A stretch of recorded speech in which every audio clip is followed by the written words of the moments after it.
Assalamualaikum warahmatullahi wabarakatuh. Perkenalkan, nama saya Musliadi, tutor PKBN Das Belungan, Mapel PPKN di modul 3. Nah, jadi pertemuan kali ini kita akan membahas tentang wajah demokrasi kita. Oke, jadi untuk pertemuan kali ini, adapun tujuan pembelajarannya itu ada 3. Yang pertama, mengembangkan sikap kewarganegaraan berupa ungkapan syukur yang menunjukkan penghayatan dan pengamalan ajaran agama atau kepercayaan yang dianut. Jujur, disiplin, santun, peduli, gotong royong, kerjasama, toleransi, damai, bertanggung jawab, responsif, dan proaktif dalam kehidupan politik, baik melalui infrastruktur politik atau suprastruktur politik. Yang kedua, memahami superstruktur dan infrastruktur politik serta praktik lembaga-lembaga negara Republik Indonesia menurut Undang-Undang Dasar Negara Republik Indonesia tahun 1945. Yang ketiga, mengembangkan keterampilan kewarganegaraan sebagai wujud nyata yang berupa perilaku politik, baik melalui infrastruktur politik atau suprastruktur politik. Pengertian demokrasi. Nah, di sini kata demokrasi berasal dari kata demos, berarti maksud dari demos ini adalah rakyat, dan kratos atau kekuasaan. Nah, jadi artinya pemerintah dari rakyat, oleh rakyat, dan untuk rakyat. Di Indonesia dikenal dengan demokrasi, demokrasi Pancasila. Nah, jadi demokrasi adalah sistem pemerintahan di mana kedaulatan berada di tangan rakyat, rakyat memiliki hak, kewajiban, dan peran dalam menentukan jalannya pemerintahan, baik secara langsung maupun melalui wakil-wakil yang dipilih. Selanjutnya, ciri-ciri demokrasi Pancasila. Yang pertama, berlandaskan ketuhanan yang Maha Esa.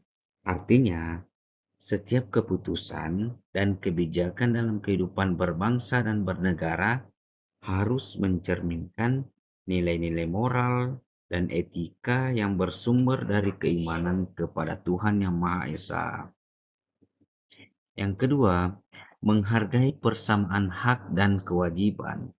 Maksudnya, setiap warga negara memiliki kedudukan yang sama di hadapan hukum, pemerintahan maupun dalam kehidupan bermasyarakat, tanpa membedakan suku, agama, ras, jenis kelamin, status sosial, atau golongan. Nah, yang dimaksud dengan hak di sini yaitu hak berpendapat, hak memperoleh pendidikan, hak mendapatkan perlindungan hukum, sedangkan kewajibannya yaitu menaati peraturan perundang-undangan, membayar pajak, menjaga ketertiban, dan membela negara.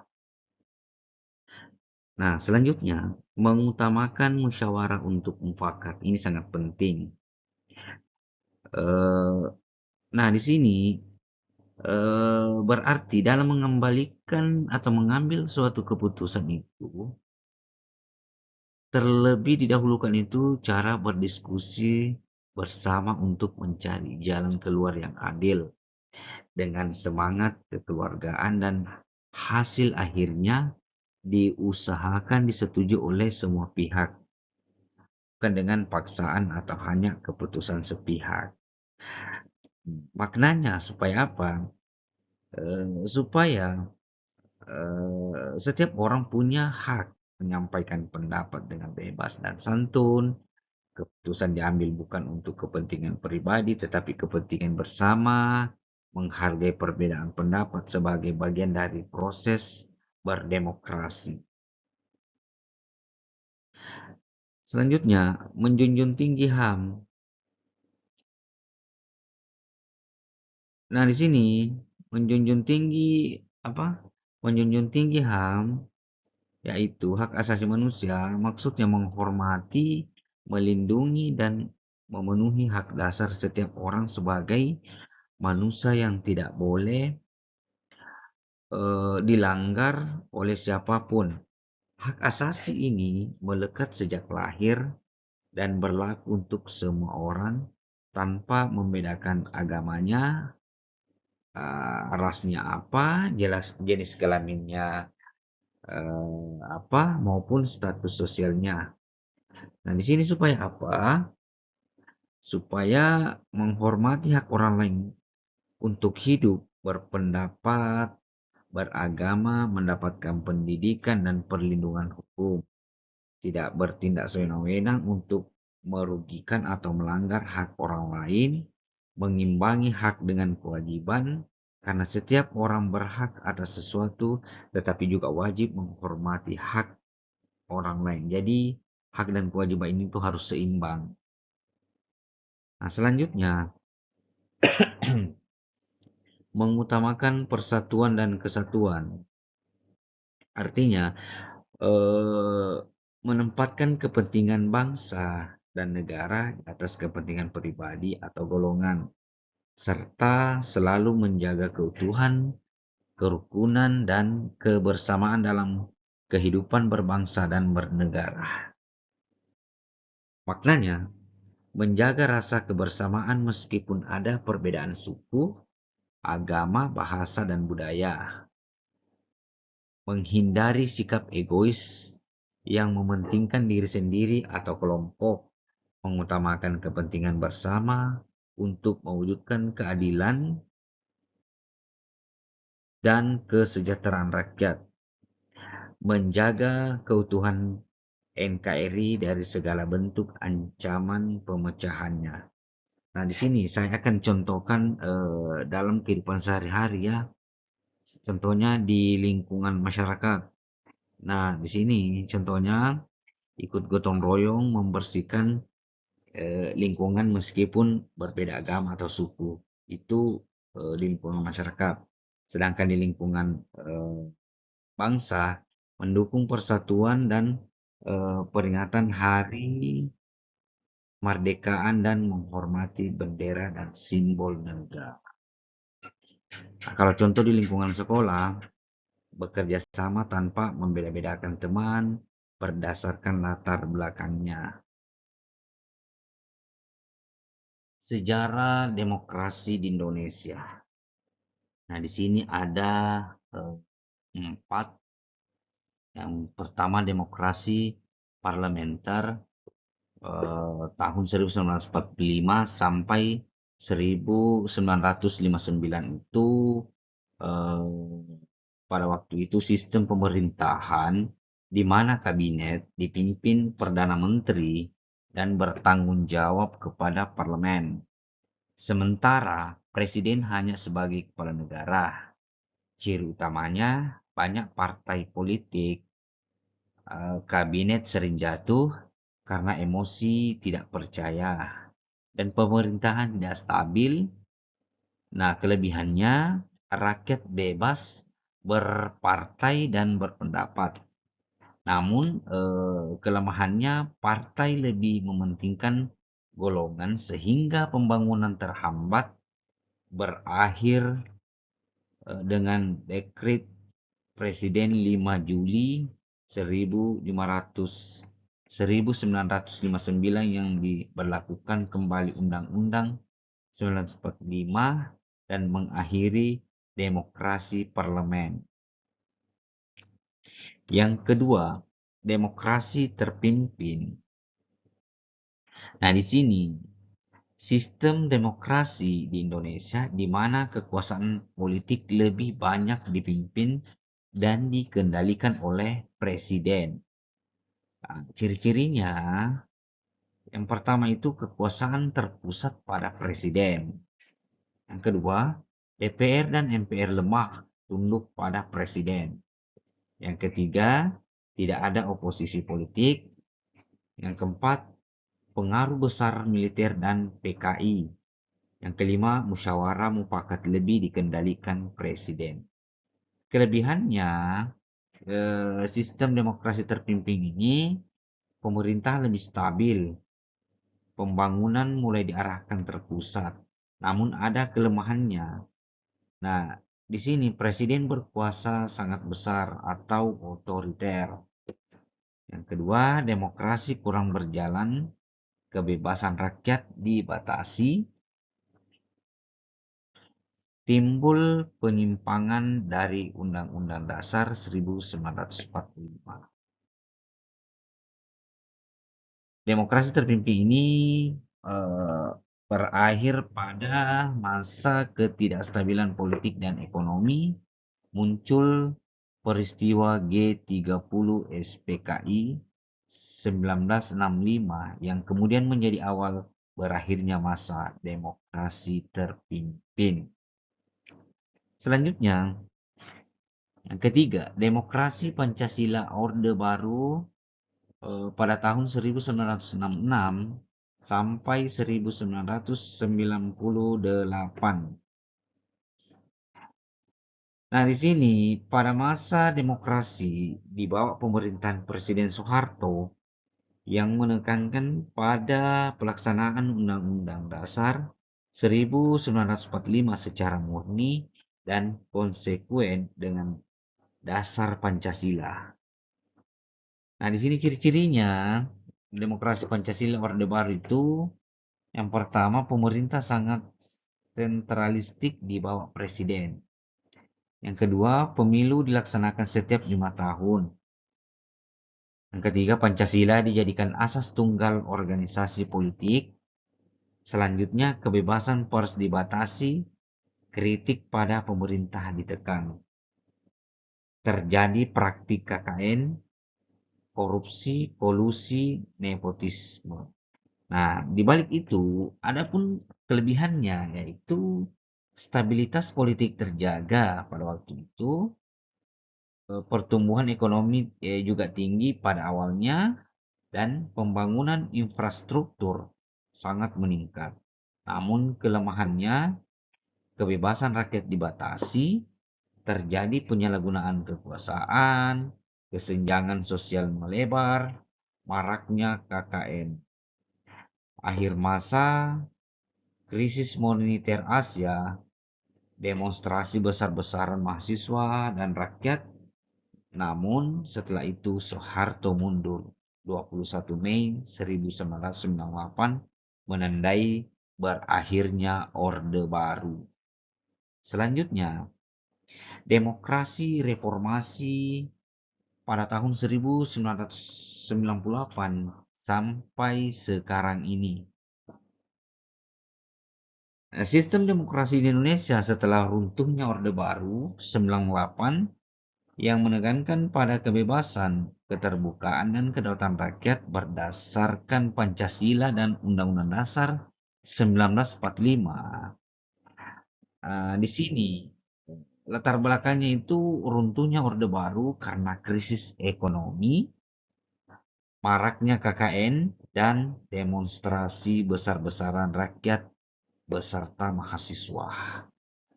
Nah, ciri-ciri demokrasi reformasi pada waktu itu, pemilu langsung, bebas, jujur, adil, dan berkala. Ciri yang kedua, presiden dan kepala daerah dipilih langsung oleh rakyat. Yang ketiga, kebebasan pers dan kebebasan berpendapat lebih terbuka.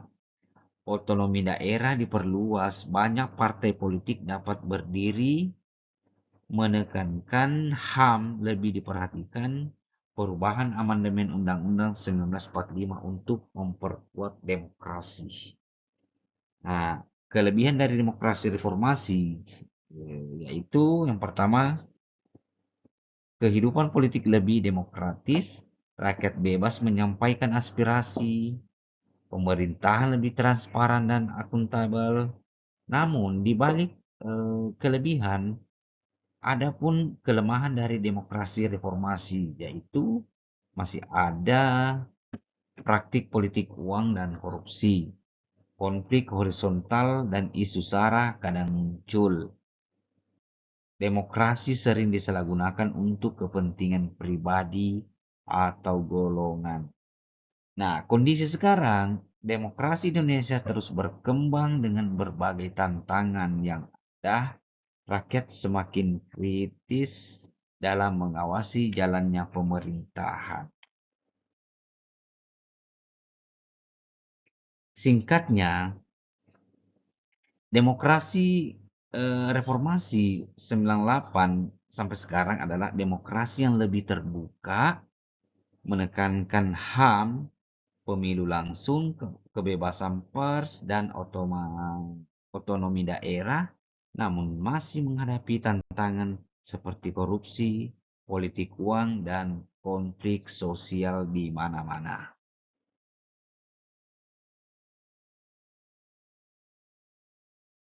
Selanjutnya, wajah demokrasi saat ini. Nah, di sini ada sebuah gambar. Nah, di mana gambar ini menilik wajah demokrasi di Indonesia. Sudahkah suara rakyat didengar? Nah, ini pertanyaan sangat penting ya untuk pemerintahan. Apakah sudah suara rakyat didengar? Terus kalau sudah didengar, bagaimana langkah selanjutnya? Nah, di sini eh, wajah demokrasi saat ini itu pemilih langsung oleh rakyat, kebebasan pers, partisipasi politik masyarakat, penegakan hak asasi manusia melalui lembaga khusus, dan check and balance antar lembaga negara. Tantangan demokrasi di Indonesia. Yang pertama, praktik politik uang.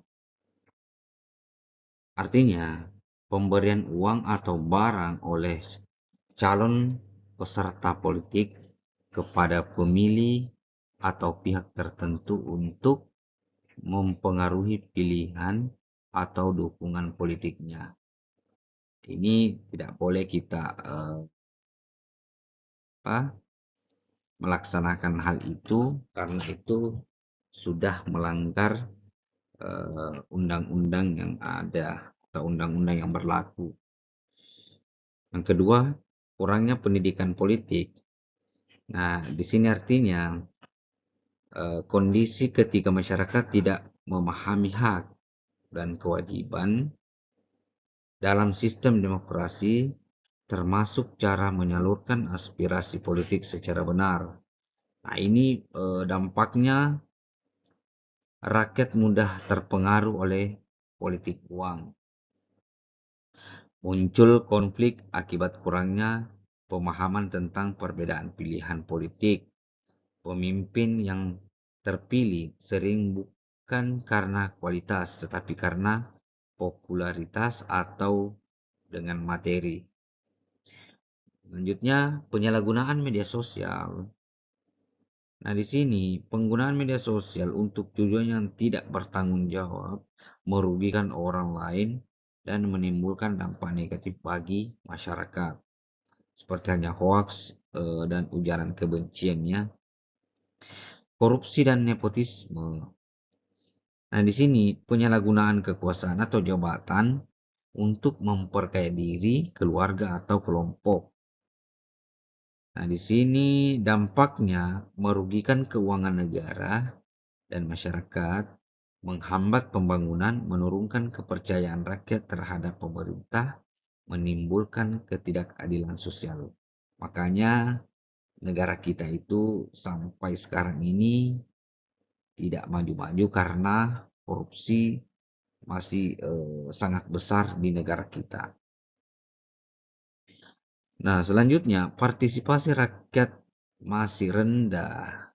Artinya di sini masyarakat kurang aktif dalam kegiatan politik maupun dalam kehidupan demokrasi, seperti tidak ikut pemilu, tidak menyampaikan aspirasinya, atau tidak peduli pada kebijakan pemerintah.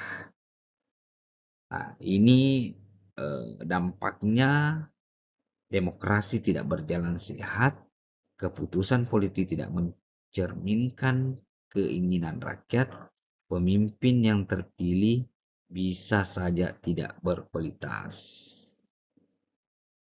Nah, jadi partisipasi rakyat rendah, demokrasi lemah karena rakyat seharusnya menjadi pemegang kedaulatan tertinggi di negeri ini. Selanjutnya, upaya memperkuat demokrasi ada 5 hal. Yang pertama, meningkatkan pendidikan politik. Yang kedua, menegakkan supremasi hukum. Yang ketiga, menolak politik uang. Yang keempat, menggunakan media sosial secara bijak. Kelima, mengutamakan musyawarah dan kepentingan bersama. Itu upaya yang harus kita lakukan sebagai warga negara agar supaya apa? Supaya untuk memperkuat demokrasi di negara kita. Nah, jadi sebagai kesimpulan materi, demokrasi Indonesia adalah demokrasi Pancasila. Yang kedua, kesimpulan yang kedua, menjunjung tinggi nilai religius, persatuan dan keadilan sosial. Yang ketiga, terus berkembang meskipun menghadapi tantangan. Yang keempat, tugas kita menjaga dan memperkuat dan mempraktikkan demokrasi.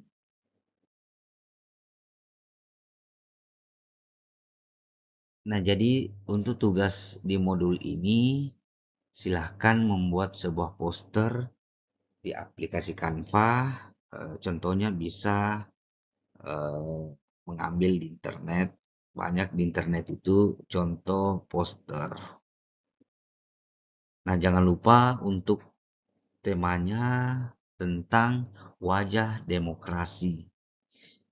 Nah, jadi nanti setelah sudah selesai dibuat posternya, silahkan kumpul di link di bawah ini dan jangan lupa juga ketika sudah masuk di Google Drive, pilih folder sesuai dengan modul.